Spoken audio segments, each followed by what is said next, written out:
The 2025 regular season's officially in the books. The SEC championship, college football playoff, and certainly ending with the national title is upon us. The coaching carousel has been pure madness. There's news all across the league helping us break it all down, talk all things SEC. One of the best in the business. You've seen her on your TV screens on the sideline. She's doing great work as well with Jason Campbell with their show. Taylor Davis joins the show again. Appreciate you taking the time, Taylor. Really excited to have you on. Thank you so much. I'm pumped to be here. I appreciate you having me, and no shortage of things to talk about this week, so let's roll. Yeah, for sure. It's been crazy. I know, again, you and I are both talking off air. It's easy right now to probably be a little bit exhausted with the coaching carousel. We've got 6, if you count Pete Golding at Ole Miss sliding into that role, 6 new head coaches, 6 different schools. Lane Kiffin has obviously been the focal point the last few weeks. He's essentially owned all of the available headspace in my brain. I know probably for yours as well. I want to get your overarching take, obviously, on the coaching carousel. Again, it's very well noted. Your Auburn roots. You've got Alex Golesh now there. Just your overall thoughts, biggest winners from what was the coaching carousel. And again, we think it's over. Who knows? Who knows? But at least we can take a moment and kind of reflect on what happened over the weekend. Just your overall thoughts on this mass change in the SEC when it comes to head coaches. It really is crazy how much happened in such a condensed amount of time. I think that's what made it so jarring. But yeah, I mean, the amount of inventory that Lane Kiffin has kept on my shows is quite wild. So I'm really just glad that it's, in some ways done. But I think you start with that one, right? Because it was the first domino that had to fall for the rest to kind of take shape. And I think that it's going to continue to be debated because Lane is a very polarizing figure. He always has been, right? But I think you can separate 2 elements of this. There's the result, which is Lane Kiffin being the head coach at LSU, and there's the way that you got there. I love one and I hate the other. I may be in the minority here, and Ole Miss fans, I apologize, but in my opinion, Lane Kiffin coaching in Baton Rouge makes a ton of sense. I just see it. I think that it's the right fit. I think he'll be successful there. I think they're going to be successful with him, which is ultimately priority number 1 around Baton Rouge. I have been fortunate enough to cover LSU across a multitude of sports: football, baseball, softball, gymnastics. They ride so hard for their programs, and they were determined to go get a winner, and I think that they did.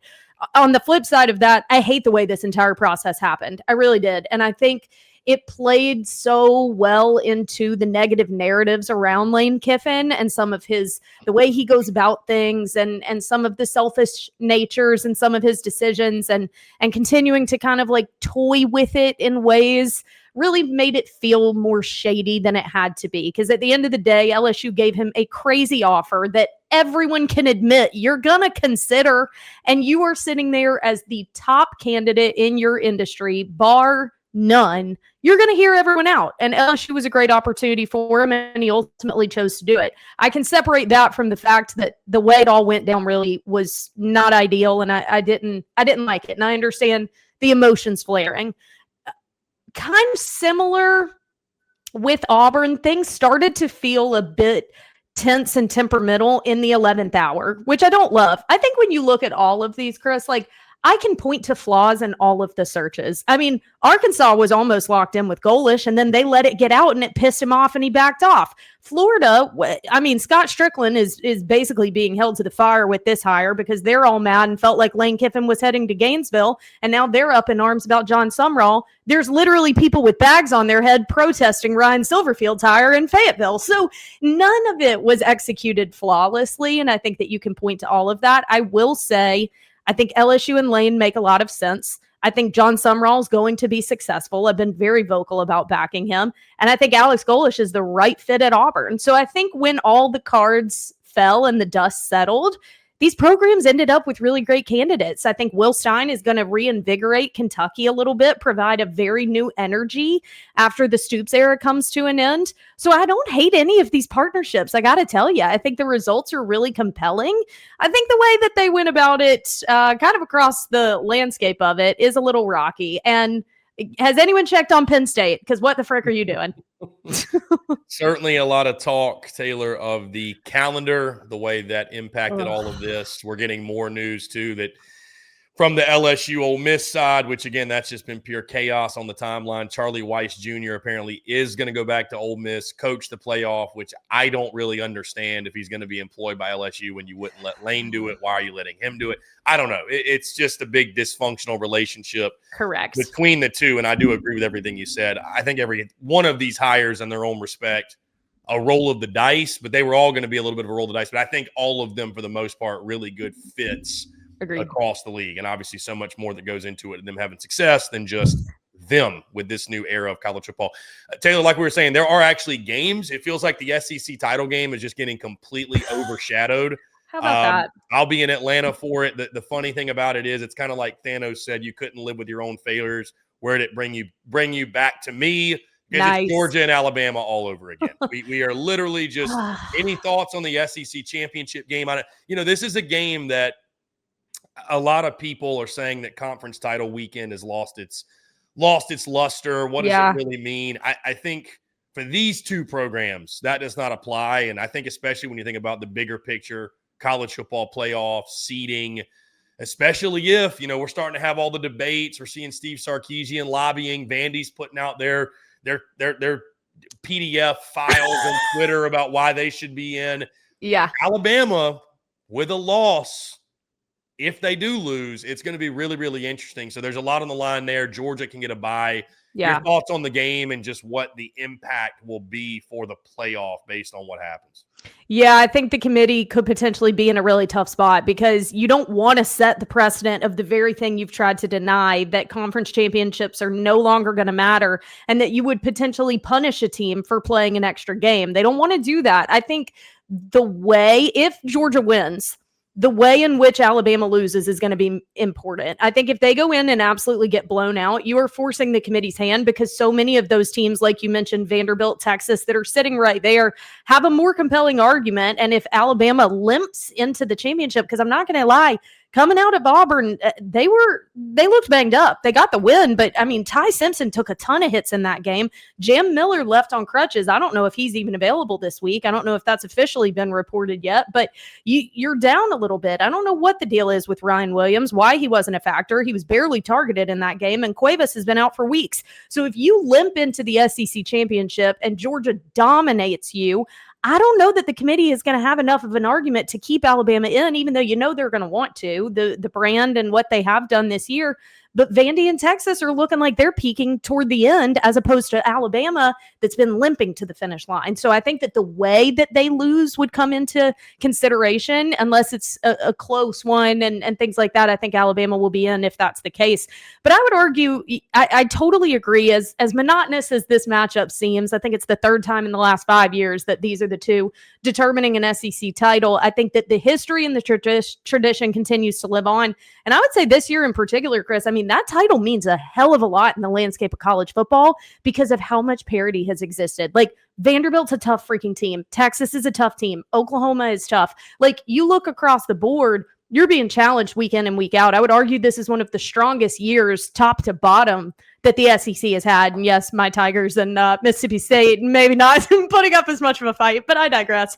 I think that whoever walks away as an SEC champion, what a representation of a really gutsy, tough season resume that you put together, which is going to serve you really well into the playoffs. So I think that that's definitely going to be a piece of it. But as familiar as this matchup feels, there is some uncharacteristic element to this one. I mean, when do we talk about Alabama struggling to run the ball? When do we talk about Georgia struggling to have a pass rush? Like, there's elements to both of these teams and therefore the matchup that haven't been part of the dialogue in years past. Things that have typically been a given are now their weaknesses. So I think that's going to kind of play into this one result-wise. And obviously DeBoer has kind of had Kirby's number, but it does feel like Georgia kind of kicked it into another level in November, a little lackluster against Georgia Tech. And conversely, Ty Simpson and Alabama seemed to trip a little bit down the stretch. But I think it's imperative that the Tide put up a very, very strong fight, not just for an SEC championship, but a potential playoff bid, because that'll be a tough argument if they lose. Yeah, interestingly enough, too, Alabama, the number one team in the SEC because of the tiebreaker with Georgia. So you factor in, crazy. Could the team that finished first somehow miss the college football playoff for, again, being punished for playing in the game. And certainly, again, these are two programs. You don't have to motivate what it means to win an SEC title. Definitely Kirby Smart, who Georgia's never beaten Alabama in the SEC championship. So there is a lot on the line there. You mentioned Texas and Vandy. Taylor, I don't know if either one of them get in, but it is a fun debate either way. When you look at those two, you can only have one get in. Do you lean one way or the other? Because Vandy finishes 10-2. Texas finishes 9-3. Texas is going to go. The crash out by Texas is going to be. It's already happening. It's already. It's going to be so epic if, and I'll say when, they miss the college football playoff. They're saying we're not going to schedule tough anymore. Yeah, we're not going to play in Ohio State. Granted, you probably shouldn't have lost to Florida, but that's I digress. But your thoughts, but here's the thing. They beat Vandy head. I know. So when you look at those two, just talking about those two, if one has to get in, which way do you lean and how much of is it an internal debate for you? Because it doesn't feel like a very simple answer, although selfishly, I'm in Nashville and have a lot of door buddies, and I would love to see Vandy in the playoff. That's just me. Diego Pavia, we need it. Like, where do you fall on that? Yeah, I do lean Vanderbilt in that debate, and I know it gets a little wonky because they took the risk, I would say, in putting Ohio State on their schedule, and they don't want to be penalized for that. They want to see that increase in Power 4, honestly, to cross conferences a little bit more. So you also don't want to set that precedent that you're going to be punished for that. And it was very early in season. We know the strides that Arch Manning and this offense have taken since then. You take that into account, the entire body of work. But for me, the kicker is the loss to Florida. That's where it ends for me. And I know the head-to-head comes into play, but you've got 3 losses, and one of those was to a Florida team that Kentucky blew out. Like, there's just that, to me, is a really hard one to explain. And I think the way that Vanderbilt, you certainly don't want to think that you're only as good as your last effort, because the committee is supposed to take into account start to finish of this thing. But I think that Vanderbilt really made a mark to close out season. That was a very convincing win in Knoxville, and Tennessee is still a very good team. I think that they've proven they can find different ways to win. It's not solely it's not like as much as we give Diego Pavia his flowers, and rightfully so, it's not like a Florida State with Jordan Travis, where when he was taken away, they really couldn't figure anything out. Diego's had bad games, and the defense has won the game for them. Like, there's enough across the board that I think makes Vanderbilt a playoff team, and I would like to see them get the opportunity. I think both of those have really compelling arguments. People start talking about Miami being right there as well. I don't see that as much because of their strength of schedule difference compared to Vanderbilt and Texas. So those are really the two that I talk about. But I mean, look, you could see a world in which the ACC is left out completely, which is absolutely insanity, but it's not specified that the Power 4 conference champions automatically get a bid. It's the top 5 highest ranked. And if you've got a 5-loss Duke team that wins the ACC title, and you've got these mega brands like Miami and Texas and now Vanderbilt right there on the bubble, I'm sorry, I don't know that they're going to completely knock those guys out because the ACC champion deserves to be in. I don't see that happening. So there's definitely a compelling argument there. I think Alabama winning the SEC championship outright automatically kind of sets some of that in motion, and maybe one of them gets in. And I would lean Vanderbilt. Texas, I'm very sorry. Please don't come for me. Again, the crash out is going to be so real, next level if when that happens. Taylor, are we on pace for a 3rd straight year of the SEC not winning the national title? How do you we had to obviously see who's in and who's not. I mean, I feel really confident 5 are probably getting in, 4 at minimum. Yeah. I mean, but is it a warpath of Ohio State, Indiana, or can the SEC dethrone the Big Ten? That is such a great question, and no one has asked me that yet, so you're really catching me off guard. I am going to say I think the SEC gets it this year, and I'm going to say that because I just think that they're, like I was saying, the depth and the talent that has been distributed better throughout the SEC, I think actually benefits all of these teams going into postseason. I think that so many of the best have been gut checked a lot this year.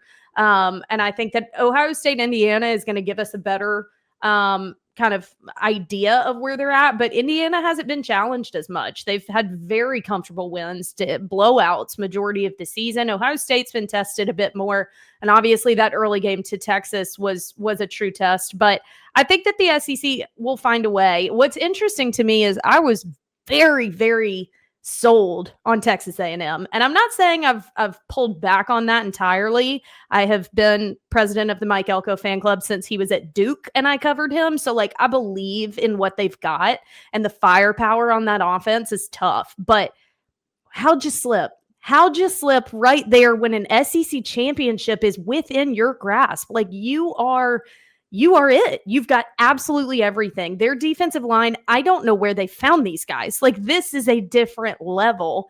And you somehow, when the moment gets the biggest, it falls away. And that's the difference in Kirby and some of those brands. Like, when Georgia's tested, they learn how to dig their heels in and go get it done. And that's ultimately what it's going to take down the stretch. So if A&M can benefit from that loss, I like them long term.